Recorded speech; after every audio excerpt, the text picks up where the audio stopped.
जल कम हुआ है, अभी तो साथ साथ में अति दोहन के कारण से क्वालिटी इश्यूज रिलेटेड इश्यूज भी बढ़े हैं। माननीय प्रधानमंत्री जी के नेतृत्व में हमने 2019 में सरकार में आने के बाद में जल शक्ति अभियान एक ऐसा चलाया था, और जल शक्ति अभियान में ऐसे वाटर स्ट्रेस जिले जो प्राथमिक रूप से जहां चुनौती है, सभी प्रदेशों के ऐसे वाटर स्ट्रेस जिलों को आइडेंटिफाई करके वहां भूगर्भ के जल के पुनर्भरण, जल के संचय, वर्षा के जल के संचय और समुचित उपयोग के लिए एक वातावरण बनाने के लिए काम किया था, जिसमें भारत सरकार के जनशक्ति एंड अबाव लेवल के ऑफिसर्स ने जिलों में जाकर के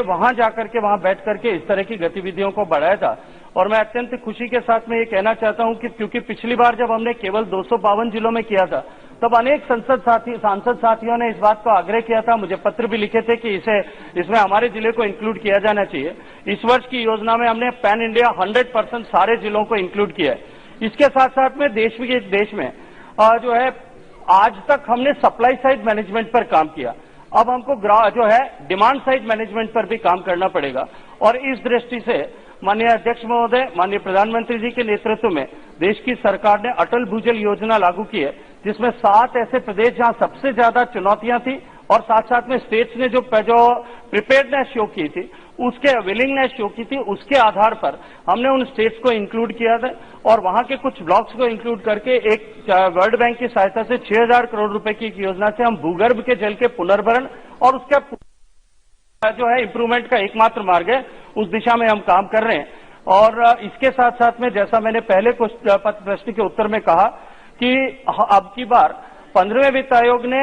केवल जल से जुड़े हुए विषयों के लिए 18,000 करोड़ रुपए की निधि दी है। पिछले वर्ष में भी लगभग 15,000 करोड़ रुपए की निधि थी। मैं ये चाहूंगा कि माननीय सभी संसद सदस्यों को जिले स्तर पर होने वाली विभिन्न बैठकों में इस विषय पर गंभीरता के साथ में काम करते हुए इसे धरातल पर और ठीक तरीके से इंप्लीमेंट हो, इस दिशा में सहयोग करना चाहिए। श्री इम्तियाज जलील जी। तो धन्यवाद। मैं आपके जरिए मंत्री जी से एक सवाल करना चाहता हूं कि ये जो स्कीम लाई गई है, ये हर घर जल के, इसका हम स्वागत करते हैं, लेकिन जिस कॉन्स्टिट्यूएंसी से मैं आता हूं, महाराष्ट्र के औरंगाबाद शहर से, ये हमारे लिए बड़े अफसोस की बात है, शर्म की बात है कि उस शहर के अंदर आज भी हमें हर 5 दिन के बाद, 7 दिन के बाद और 9 दिन के बाद कुछ इलाकों के अंदर पानी मिलता है। मैं मंत्री जी से यह अनुरोध करना चाहूंगा कि क्या औरंगाबाद जैसे शहर को आप इस स्कीम के अंदर एक मॉडल सिटी के तौर के ऊपर इसे एक्सेप्ट करते हुए, एक चैलेंज स्वीकारते हुए आप देश को बताएं कि 2 साल के अंदर ये शहर के अंदर जहां 5 दिन, 7 दिन और 9 दिन के बाद पानी मिलता था, हम इस स्कीम के अंदर में इसे साल, 1.5 साल, 2 साल के अंदर है तो हर रोज पानी प्रोवाइड करने का प्रावधान करें। धन्यवाद। माननीय अध्यक्ष महोदय,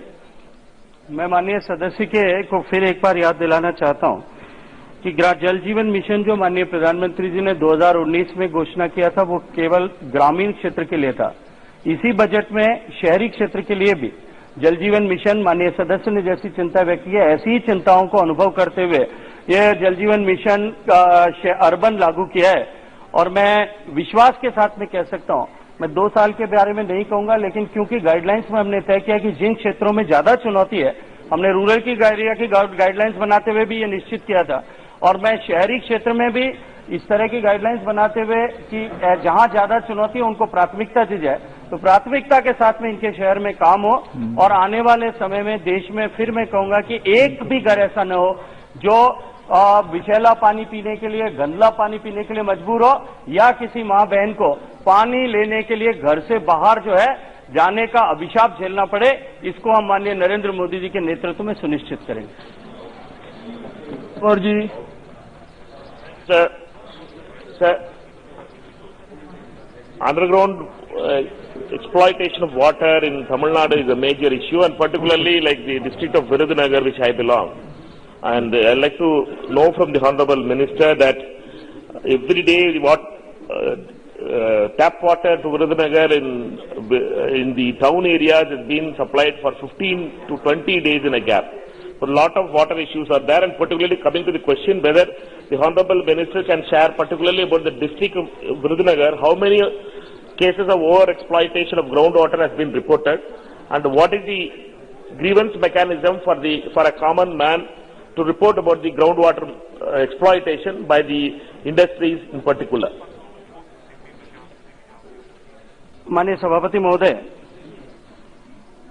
नेशनल ग्रीन ट्राइब्यूनल ने में जो 2015 से एक वाद चल रहा था उसके अधीन नेशनल ग्रीन ट्राइब्यूनल ने एक आदेश पारित किया था और एक डायरेक्शन दिया था कि एक कमेटी बनाई जानी चाहिए ताकि इस तरह के ओवर एक्सट्रैक्शन जहां हो रहा है, स्पेशली इंडस्ट्रीज में जिस तरह का ओवर एक्सप्लॉयटेशन हो रहा है उस पर रोक लगाई जा सके। उन्होंने अपने उसी डायरेक्शन में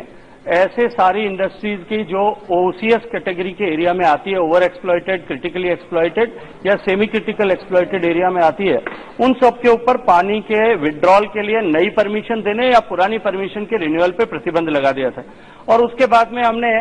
एक जो कमेटी माननीय हरित नारायण ने ग्रीन ट्रिब्यूनल ने बनाई थी, उस कमेटी ने 2-3 कमेटियां बनी, उनकी अनुशंसा के आधार पर हमने इस तरह का प्रावधान किया है जिसे हरित न्यायालय ने भी स्वीकार किया है कि हम टेलीस्कोपिक मीटरिंग करेंगे। आप पेयजल के उपयोग के लिए यदि पानी विड्रॉ किया जाता है, सामान्य रूप से उसमें किसी तरह का प्रतिबंध लगाने की आवश्यकता नहीं थी, लेकिन साथ साथ में बहुत छोटी माइक्रो इंडस्ट्रीज या स्मॉल इंडस्ट्रीज जो 10,000 लीटर भी पानी अगर रोज का विड्रॉ नहीं करती है उसको भी हमने मुक्त रखा है सहूलियत के लिए।